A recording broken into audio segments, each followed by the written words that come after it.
UDID कार्डची e KYC लवकरात लवकर करायची आहे का? यूडीआयडी कार्डची ई केवायसी केली नाही तर काय होणार? यूडीआयडी कार्डची ई केवायसी करताना अडचणी येत आहेत तर काय करायचं? किंवा यूडीआयडी कार्डची ई केवायसी केल्यामुळे फायदा काय? नमस्कार दिव्यांग मित्र मैत्रिणींनो, दिव्यांगांचा आवाज बोल अनुभवाचा या चॅनलमध्ये मी ओमकेश आपल्या सर्वांचं सहर्ष स्वागत करतो. हो, खरंच यूडीआयडी कार्डची ई केवायसी लवकरात लवकरच करायची आहे आणि सर्वांना हात जोडून विनंती आहे की जे कोणी खरे दिव्यांग आहेत, सगळ्या खऱ्या दिव्यांगांना विनंती असेल की आपण लवकरात लवकर यूडीआयडी कार्डची ई केवायसी म्हणजे आपल्या हँडिकॅप सर्टिफिकेट असेल किंवा यूडीआयडी कार्डची ई केवायसी करून घ्यायची आहे.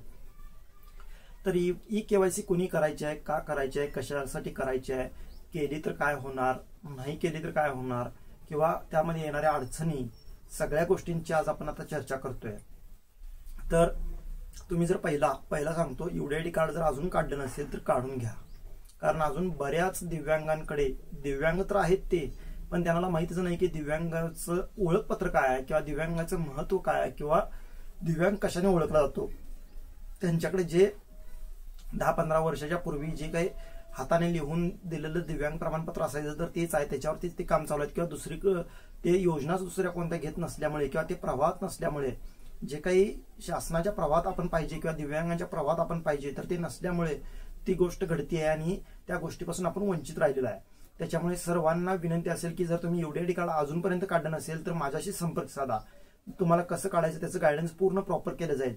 त्याच्यासोबतच तुम्ही अजून यूडीआयडी कार्ड काढलं नसेल तर लवकरात लवकर जाऊन तुम्ही सिव्हिल हॉस्पिटलमध्ये तुमच्या यूडीआयडी कार्ड काढा. त्याच्या आधी तुम्ही ऑनलाईन जे काही स्वावलंबन वेबसाईटला रजिस्ट्रेशन करा. रजिस्ट्रेशन करण्यासाठी फक्त तुमचे 3 डॉक्युमेंट्स लागतात.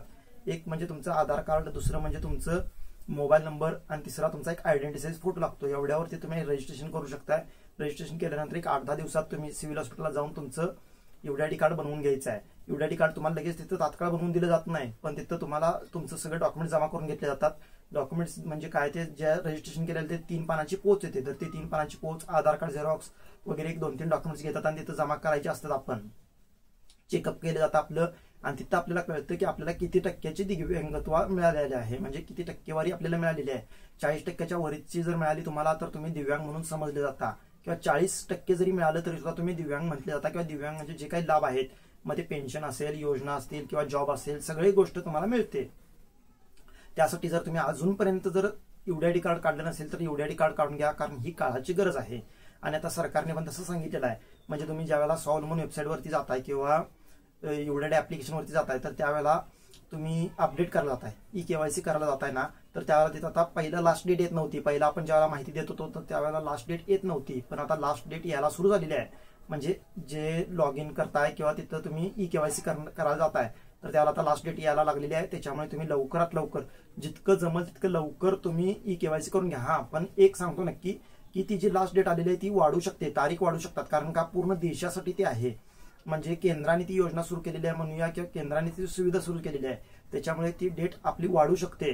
पण याचा अर्थ असा नाही की आपण शेवटच्या क्षणी जाऊन सगळं केलं पाहिजे. आता वेळ आहे आपल्याकडे, आता सोयीने गोष्टी करता येतात किंवा आपल्या वेळेनुसार करता येतात, म्हणून आत्ताच करून घ्या. आता मोकळा वेळ आहे तोपर्यंत करून घ्या. कारण काय होते, शेवटच्या क्षणी गेलो आपण तर तिथं त्यावेळेला काय होतं, आधार कार्ड लिंक होत नाही किंवा मोबाईल नंबरला ओटीपीच येत नाही किंवा ते सर्व्हरच डाऊन असतं. कारण सगळेजण एकदम तिथं येतात आणि ते करायचा प्रयत्न करत असतात. मग त्यावेळेला अडचणी आपल्या वंचित आपण राहण्यापेक्षा आता आपल्याकडे जर कागदपत्र असतील, आता आपल्याकडे जर त्या गोष्टी असतील, साधनं सामुग्री असतील आपल्याकडे, तर लवकरात लवकर तुम्ही ई केवायसी करून घ्या. आता ई केवायसी केलेल्याचे फायदे काय, तर तुमची पेन्शन बंद होणार नाही, पहिला फायदा. तुमचं दुसरं गोष्ट म्हणजे तुम्हाला योजना कोणती आली की तर त्याचं नोटिफिकेशन असेल किंवा त्याची माहिती तुम्हाला घेतलात की तर तुम्ही ते यूडीआयडी कार्डवरती ते अप्लाय करू शकता. तिसरी गोष्ट म्हणजे तुम्हाला जॉबमध्ये तुम्हाला कोणतीही अडचण येणार नाही. जर तुम्ही जॉब, शासकीय जॉब, गव्हर्नमेंट जॉब करत असाल, गव्हर्नमेंट जॉब करत नसाल तरी सुद्धा तुम्हाला ते यूडीआयडी कार्ड ई केवायसी केलं असेल तर तुम्हाला कोणतीच अडचण येणार नाही. भले तिथं चेकअप होऊ दे, भले तिथं काही होऊ दे, तुम्हाला अडचण येणार नाही जर तुम्ही खरे दिव्यांग असाल तर. परत प्रायव्हेट जॉब जर तुम्ही करत असाल तर तिथं सुद्धा तुम्हाला तोटा होणार नाही किंवा तिथं तुमचं नुकसान होणार नाही, कारण तुम्ही लिंक केलेला आहे यूडीआयडी कार्डला, आधार कार्डला किंवा ई केवायसी केलेलं आहे. आणि 5वं म्हणजे कोणत्याही, मग ते छोट्या मोठ्या पंचायत समितीच्या असेल किंवा ग्रामपंचायतीच्या असतील किंवा जिल्हा परिषदच्या असतील किंवा मग अन्य सगळ्या योजनेच्या बाबतीत किंवा योजनेचा लाभ घेण्यासाठी तुम्हाला मदत होणार आहे त्याची. ई केवायसी केल्या असल्यामुळे एका क्लिकवरती आपलं यूडीआयडी कार्ड असेल, आधार कार्ड असेल, आपलं जी काही माहिती असेल तर ती तिथं माहिती येणार आहे. त्याच्यामुळे तुम्ही ई केवायसी करून घ्यायची आहे. आता तोटे काय, ई केवायसी जर आपण यूडीआयडी कार्डची केली नाही तर पहिला तोटा आहे पेन्शन आपली बंद होऊ शकते, दुसरा तोटा आपल्याला योजना बंद होऊ शकतात, तिसरं गव्हर्नमेंट जॉब करत असेल तर गव्हर्नमेंट जॉब आपलं जाऊ शकतं, जाणार 100%.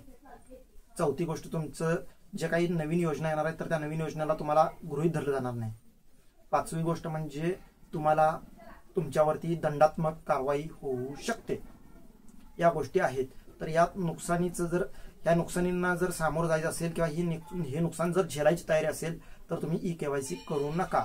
आणि जर तुम्हाला नुकसान हे झेलायचं नसेल, तुम्हाला जे काही फायदे पेन्शन वाढीचा, पेन्शन भविष्यामध्ये जे काही वाढेल तर त्याचा फायदा थेट फायदा घ्यायचा असेल किंवा मग अन्य कोणती गोष्टी कर्ज असेल किंवा योजना असतील, जॉब असेल, सगळ्या गोष्टी घ्यायच्या जर असतील तर तुम्ही नक्की ई-केवायसी करून घ्या. आता ई-केवायसी करण्यामध्ये अडचण काय येते तर ई-केवायसी काही जणांची होत नाही. आधार ऑथेंटिकेशन किंवा आधार ऑथेंटिकेशन इज नॉट करेक्ट म्हणून सांगितलं जाते. तर त्यावेळेला आपण काय करायचं आहे, त्याला आपल्याकडून चूक झालेली आहे, लक्षात घ्या. ती त्यांच्याकडून चूक नाहीये.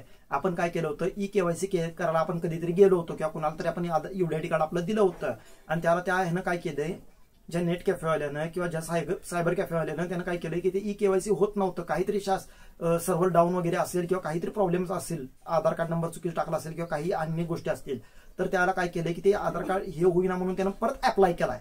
अप्लाय म्हणजे काय असतं ते, अप्लाय म्हणजे परत एकदा UID कार्डसाठी ऍप्लिकेशन असतं ते, म्हणजे परत एकदा आपण UID कार्डला अप्लाय करतोय आणि परत एकदा जर आपण अप्लाय करत असेल UID कार्डला तर त्यावेळेला काय होतं, दुसरं ऍप्लिकेशन जे आपण केलेलं आहे तर त्याला आधार कार्ड लिंक होतं, त्याच्यावरती आधार कार्ड जातं, त्याच्यामुळे जुन्या आपल्या UID कार्डवरचं आधार कार्ड मायनस होतं आणि त्याच्यामुळे आपल्याला इथं ई-केवायसी होत नाहीये. ई-केवायसी कधी होते तर तिथं आधार कार्ड नंबर, मोबाईल नंबर योग्य असेल तरच तुमची ई-केवायसी होते, नाहीतर कम्प्लीट ई-केवायसी होत नाही, लक्षात घ्या. तर अशा वेळेला काय करायचं, अशा वेळेला जर तुम्हाला ऑथेंटिकेशनचा प्रॉब्लेम येत असेल, आधार कार्ड ऑथेंटिकेशनचा प्रॉब्लेम येत असेल तर तुम्ही सरळ सिव्हिल हॉस्पिटलला तुमच्या जायचं आहे आणि तिथे सांगायचं आहे की माझ्याकडून चुकून ई-केवायसी करत असताना दुसरं एक ऍप्लिकेशन दिलेलं आहे, ते दुसरं ऍप्लिकेशन माझं रद्द करा आणि पहिल्या ऍप्लिकेशनवरती माझं आधार कार्ड, मग ते 48 तासात 72 तासामध्ये तुमच्या जुन्या UID कार्डवरती आधार कार्ड परत ते लिंक होईल किंवा तिथं आधार कार्ड दिसू लागेल.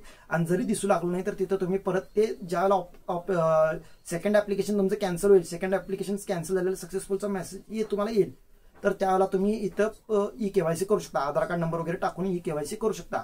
दुसरा प्रॉब्लेम येतो म्हणजे तुमचा आधार कार्ड नंबर जर चुकला असेल तर आधार कार्ड नंबर चुकला असेल तर तो सुद्धा बदलता येतो आपल्याला. असं नाही की बदलता येत नाही, आपल्याला घरी बसून बदलता येतो. तो घरी बसून आपल्या मोबाईलवरून सुद्धा बदलता येतो.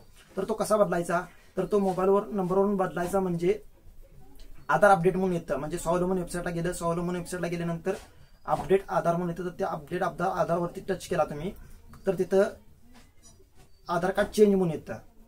तर त्या आधार कार्ड चेंजच्या ऑप्शनवर टच केला तुम्ही, तिथं रिझन 4-5 येतात, तर त्यातलं एक रिझन सिलेक्ट करायचं, ते सिलेक्ट केल्यानंतर सबमिट करायचं. त्यानंतर तुमचं जो ओरिजिनल आधार कार्ड नंबर आहे तर तो आधार कार्ड नंबर टाकायचा आणि तुम्ही OTP येतो, OTP टाकला की तुमचं जे काय आधार कार्ड चेंज म्हणजे चुकीचा नंबर पडला असेल, काय झाला असेल तर ते सुद्धा होऊ शकतं, बदलता येतं. ते घर बसल्याही बदलू शकतो आपण, ना की त्याला सिव्हिल हॉस्पिटलला किंवा ना कोणत्याही कार्यालयामध्ये जाण्याची काही गरज नाहीये, लक्षात घ्या. तर हे झालं आधार कार्डचं. तुम्हाला याच्यावरती तुमची बर्थ डेट म्हणजे जन्मतारीख सुद्धा बदलता येते, नावामध्ये चूक झाली असेल तर नाव सुद्धा बदलता येतं, ऍड्रेस बदलता येतो, तुमचा मोबाईल नंबर बदलता येतो, तुमचा फोटो बदलता येतो, तुमचा आधार कार्ड नंबर बदलता येतं. या सगळ्या गोष्टी तुम्हाला बदलता येतात. आणि जर खूप दिवस झाले असतील, खूप वर्ष झाले असतील, म्हणजे चुका अजूनच आहेत तशा, तर त्या बदलू शकता. आधार कार्डवरती एक जन्मतारीख असेल आणि तुमच्या UID कार्डवरती एक जन्मतारीख असेल तर आधार कार्डवरती जी जन्मतारीख आहे तर तीच UID कार्डवरती जन्मतारीख टाका. आधार कार्डवरती जसं नाव आहे तसंच UID कार्डवरती नाव टाका, कारण UID कार्डवरती आहे तसंच आधार कार्डवरती करायला गेला की त्याला खूप झंझट आहे, त्याला खूप मेहनत करावी लागते, त्याला खूप पळापळ करावी लागते. त्याच्यामुळे जर आधार कार्डवरची जी गोष्ट आहे तर तीच तशी ऍज इट इज UID कार्डवरती येईल हा प्रयत्न करा, ही विनंती असेल. आणि UID कार्डची ई-केवायसी कशी करायची, तर UID कार्डची ई-केवायसी अगदी सोप्या पद्धतीने आपण घर बसल्याही करू शकतो. तर घर बसल्या कसं करू शकतो आपण, तर मोबाईल आपला आहे, मोबाईल आपल्याला वापरता येत असेल तर मोबाईल ओपन करायचा, गुगल किंवा गुगल क्रोमवरती जायचं. गुगल क्रोमवरती गेल्यानंतर स्वावलंबन.com म्हणून टाकायचं, सर्च करायचं, स्वावलंबन.com म्हणून सर्च करायचं. टाकल्यानंतर तिथं PWD वगैरे येतं ते सगळं, तर तिथं लॉग इन असतं ऑप्शन, लॉग इन वर टच केला, लॉग इन वरती टच केल्यानंतर तिथं तुमचा UID कार्ड नंबर टाकायचा. UID कार्ड नंबर टाकला, खाली तुमची बर्थ डेट टाकायची म्हणजे जन्मतारीख. आता समजा माझी 01 म्हणजे 1 तारीख आहे, जे पहिला महिना जानेवारीचा महिना आणि जन्मसाल माझा 2000 आहे, तर असं टाकायचं आणि ते तिथं सबमिट करायचं. सबमिट केल्यानंतर लॉग इन होतं. लॉग इन केल्यानंतर डाव्या हाताला वरती अपडेट म्हणून येतं. अपडेटवरती टच केला, खाली आधार कार्डच्या खाली म्हणजे पहिला नाव असतं, मग बर्थ डेट असते, मग जेंडर असतं, मग ऍड्रेस असतो, मग आधार नंबर असतं आणि मग ई केवायसी असतं. ई केवायसी वरती टच करायचं. ई केवायसी वरती टच केला की कॅप्चा येतो, 4 अंकी कॅप्चा तिथं असतो स्क्रीनवरती, तर तो टाकायचा. त्यानंतर मोबाईलला एक ओटीपी येतो. जर आधार कार्डला लिंक मोबाईल नंबर आहे तर त्या नंबरला ओटीपी येतो. तो सांग की ओटीपी टाकला, सबमिट केलं, सक्सेसफुल झालं. त्याचा मेसेज तुम्हाला टेक्स्ट मेसेज येत नाही, लक्षात घ्या. त्याचा कोणताही टेक्स्ट मेसेज येत नाही. त्याच्यामुळे त्याचं म्हणजे ते टेक्स्ट मेसेज आला नाही म्हणून तुमचं सक्सेसफुल झालं नाही असं होत नाही. तुम्ही ते परत लॉग आउट केला आणि परत लॉग इन केला ना तर तुमचा तिथला ई केवायसीचा ऑप्शन निघून जातो. तेव्हा समजायचं ई केवायसीचा ऑप्शन निघून गेला की आपली ई केवायसी कंप्लीट झालेली आहे. लक्षात घ्या, या गोष्टी करायच्या आहेत. या गोष्टी केल्याशिवाय आपल्याला समजत नाहीत. आणि ज्यांच्याकडे UDID कार्ड नाही आहे त्यांना या नुकसान भरपाई ही सोसावी लागणार आहे. आता म्हणाल तुम्ही, म्हणजे आता तुमचे प्रश्न घेऊया आपण. ई केवायसी कशी अपडेट करायचं सांगितलेलं आहे. आधार कार्ड कसं करायचं आहे सांगितलेलं आहे. आधार कार्ड चुकलं असेल, आधार कार्ड ऑथेंटिकेशन आलं असेल तर ते कसं करायचं, ते सगळ्या गोष्टी सांगितलेल्या आहेत मी. आता तुमचे प्रश्न, माझ्याकडे अजूनपर्यंत ओरिजिनल UDID कार्ड आलं नाहीये तर मग मी कसं UDID कार्डचं हे करू, म्हणजे काय म्हणतात त्याला, ई केवायसी करू. तर तुम्ही एक काम करायचं, पहिला स्वावलंबन वेबसाईटला जायचं, तुमचं सर्टिफिकेट नंबर किंवा तुमचा आधार नंबर टाकला की तुमचं UDID नंबर लॉग इन होतं. UDID नंबर लॉग इन झाला की तिथं वरती उजव्या कोपऱ्यात डाउनलोड म्हणून असतं. तर तिथं डाउनलोड तुम्ही सर्टिफिकेट पण डाउनलोड करू शकता आणि तुमचं UDID कार्ड सुद्धा डाउनलोड करू शकता. डाउनलोड केल्यानंतर UDID कार्डवरती नंबर येतं, तो नंबर टाकून तुम्ही ई केवायसी करायची आहे. आणि ओरिजिनल अजूनपर्यंत आलं नसेल तर तुम्ही कॉपी प्रिंटवरती चालवू शकता. UDID कार्डच्या जे काही कलर प्रिंट मारणार आहे तर त्या कलर प्रिंटवरती तुम्ही चालवू शकता. असं नाही की चालवू शकत नाही, चालवू शकतो आपण. फक्त काय की जर ओरिजिनल अजूनपर्यंत आलं नसेल, 2 वर्ष झाली, 4 वर्ष झाली, 5 वर्ष झाली किंवा 6 महिने झाली, अजूनपर्यंत आलेलं नसेल तर तुम्हाला तिथं खाली म्हणजे जे आपण लॉग इन अपडेटसाठी लॉग इन केलं होतं जे ID, तर त्याच्याच खाली येतं सरेंडर पहिला ऑप्शन येतो. दुसरा option card did not receive येतं.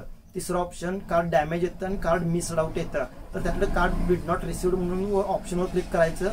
आधार कार्ड अपडेट करायचं, आधार कार्ड अपलोड करायचं. आधार कार्ड अपलोड म्हणजे आधार कार्डचा फोटो मारायचा. आधार कार्डचा फोटो मारायचा आणि तो 50 MBच्या आतील फोटो करून घ्यायचा. तो ऍप्लिकेशन असतात मोबाईलला ऍप्लिकेशन नसतील तर स्ट्रेंथ कमी करायचे ऍप्लिकेशन प्ले स्टोअरवरती मिळतात. तर ते ऍप्लिकेशन घ्यायचे, त्याची स्ट्रेंथ कमी करून घ्यायची. ते स्ट्रेंथ कमी केलेला फोटो अपलोड करायचा. तिथं अपलोड केला की तुम्हाला तिथं एक कॅप्चा किंवा ओटीपी येतो. ओटीपी टाकलं की तुमचं ते सबमिट होतं. सबमिट झालं की 15 ते 25 दिवसामध्ये तुम्हाला UDID कार्ड ओरिजिनल घरला येतं. आणि UDID कार्ड अजूनपर्यंत कोणाला जर घरला आलं नसेल किंवा मिळालं नसेल, बाय पोस्ट असेल किंवा कुठल्याही थ्रू असेल, तुम्हाला मिळालं नसेल तर तुम्ही लवकरात लवकर ते मागवा. कारण का येणाऱ्या भविष्य काळामध्ये तुम्हाला त्या ओरिजिनल UDID कार्डची गरज पडणार आहे.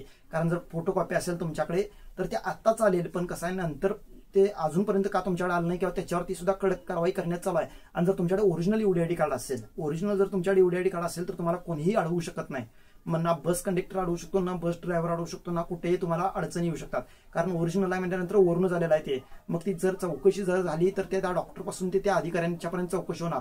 आणि आपण जर खरे असू तर आपल्याला ओरिजिनल UDID कार्ड भेटणारच आहे. जर आपण डुप्लिकेट दिव्यांग असू किंवा आपण जर पैसे देऊन जर UDID कार्ड बनवलं असेल किंवा 4 पैसे देऊन आपण जर 25% 40% करून घेतला असेल, 30% 40% करून घेतला असेल, 30% 50% करून घेतला असेल, वरल्यावर आपण त्या कागदावरती फक्त आपण अपडेटला तर तिथं सॉफ्टवेअरला तर वेगळंच दिसते तिथं. तर तुमची ई केवायसी पण होणार नाही. लक्षात घ्या, तुमची ई केवायसी पण होणार नाहीच आहे. पण तुम्हाला दुसऱ्या पण योजनेचा लाभ घेण्यापासून तुम्हाला वंचित राहावं लागतं आणि त्याच्यावरती तुमची कारवाई सुद्धा होऊ शकते. कारण आता सध्या दिव्यांग सचिवपदी तुकाराम मुंडे सर आलेले आहेत आणि बोगस दिव्यांग शोधण्याची मोहीम ही युद्ध पातळीवर सुरू आहे आणि ती पातळी सुरूच राहणार आहे. जोपर्यंत ते गोष्ट सुरू कधीपर्यंत राहणार आहे, तर जोपर्यंत बोगस दिव्यांग सापडले जात नाहीत. आता बोगस दिव्यांगांची शोध मोहीम चालू आहे आणि त्यांच्यावरती कारवाई पण होणार आहे, त्यांना दंड पण आकारला जाणार आहे. त्याच्यामुळे काळजीने सांगतोय मी की तुम्ही लवकरात लवकर जे काही UDID कार्ड ई केवायसी करून घ्या. UDID कार्डची ई केवायसीचं लास्ट डेट आलेलं आहे. आता वेळ नाही आहे आपल्याकडे, जास्ती वेळ नाही आहे. 2-3 महिने देतील, पण त्या 2-3 महिन्यामध्येच तुम्हाला ई केवायसीचे अपडेट किंवा ई केवायसी करून घ्यायची आहे. आधार कार्ड लिंक नसेल आधार कार्ड लिंक करून घ्या. मोबाईल नंबर लिंक नसेल मोबाईल नंबर लिंक करून घ्या. ईमेल ID नसेल ईमेल ID पण केला तरी चालतो. ईमेल ID आपला जर परमनंट ईमेल ID असेल तर तो सुद्धा टाकू शकतो. आणि अजून एक प्रश्न विचारला जातो की आता मी UDID कार्ड काढलंय सोलापूर जिल्ह्यात, पण मी राहतोय आता पुण्यामध्ये, तर तसं चालतं का की पुण्याचा ऍड्रेस बदलून गेला पाहिजे? माझा आधार कार्ड तर पुण्याचा आहे पण माझं UDID कार्ड सोलापूरचं आहे. तर काय करायचं, असं हे एक उदाहरण देतोय मी फक्त. तर याच्यासाठी तुम्हाला काही घाबरण्याची गरज नाहीये. जर तुमचं कार्ड UDID कार्डवरचा ऍड्रेस सोलापूरचा असेल आणि तुम्ही पुण्यात राहताय आणि पुण्याचं तुमचं जे काही आधार कार्ड पुण्याचं असेल किंवा बाकीचे डॉक्युमेंट्स पुण्याचे असतील तरी सुद्धा काही घाबरण्याची गरज नाही. कारण हँडिकॅप सर्टिफिकेटवरती खाली लिहिलेलं आहे, लक्षात घ्या. हे सर्टिफिकेट तुमचं कुठेही चालू शकतं. म्हणजे भारतातच नाही, म्हणजे महाराष्ट्रातच नाही तर भारतात पूर्ण ऑल ओव्हर आपलं चालू शकतं ते सर्टिफिकेट आपलं. त्याच्यामुळे त्याची काळजी करायची काही गरज नाहीये. फक्त तुमचा मोबाईल नंबर, तुम्ही खरे दिव्यांग असाल, तुमचं जन्मतारीख, तुमचं नाव योग्य असेल, तुमचं नाव बरोबर असेल, त्याच्यावरती फोटो व्यवस्थित दिसत असेल तर तुम्हाला कोणतीही अडचण येणार नाहीये. फक्त ऍड्रेसमुळे तुम्ही कोणत्याही एखाद्या गोष्टीपासून वंचित राहू शकत नाही, लक्षात घ्या. आणि address not matters in UDID card. फक्त आधार कार्डवरचा ऍड्रेस मॅटर करतो आपल्याला कुठेही म्हणजे प्रवास करायचा असेल, कुठेही काही गोष्टींचा लाभ घ्यायचा असेल, कुठल्या गोष्टीपासून वाचायचं असेल तर आधार कार्डवरचा ऍड्रेस मेजर म्हणजे हे करतो, महत्वाचा ठरतो. बाकीचा कुठलाच ठरत नाही, लक्षात घ्या. तर कोणत्याही गोष्टीची घाबरू नका. UDID कार्ड आलं नसेल UDID कार्ड काढून घ्या. आणि जर तुम्ही UDID कार्ड आता ऍप्लिकेशन केलं असेल, या 15 दिवसात, महिन्याभरात मध्ये 2 महिन्यामध्ये UDID कार्डसाठी ऍप्लिकेशन केलं असेल तर तुम्ही तुमचं जे काही हँडिकॅप सर्टिफिकेटचं KYC होणार नाही, लक्षात घ्या. कारण तुम्ही UDID कार्ड जोपर्यंत तिथं तपासणी करून येत नाही, डोळ्याची तुमच्या जे काही डोळ्याचं असेल, हाताचं असेल, पायाचं असेल, जी काही तपासणी करून तिथं कागदपत्र जमा करून येत नाही तोपर्यंत तुमचं आधार कार्ड तिथं लिंक केलं जात नाही. तोपर्यंत ते पेंडिंगच दाखवणार, तुमचं KYC पेंडिंगच दाखवणार. पेंडिंग जर दाखवायचं नसेल, पेंडिंग पासून जर सुटकारा पाहायची असेल, सुटकारा मिळवायची असेल तुम्हाला, तर तुम्हाला तिथे जाऊन ते गोष्टी कराव्याच लागतील, चेकअप करावंच लागतील. चेकअप केल्याशिवाय तुम्हाला काही गत्यंतर नाही आहे. चेकअप केल्याशिवाय तुम्हाला ते UDID कार्ड भेटणार नाही. ते UDID कार्ड जर भेटलं नाही तर तुम्हाला KYC करता येणार नाही. आणि KYC जर केलं नाही तर भविष्यात येणाऱ्या ज्या काही मुसीबत असतील किंवा ज्या काही अडचणी असतील तर त्या अडचणींना सामोरं जाण्याची तयारी मात्र आपली असलेली पाहिजे आणि असलीच पाहिजे.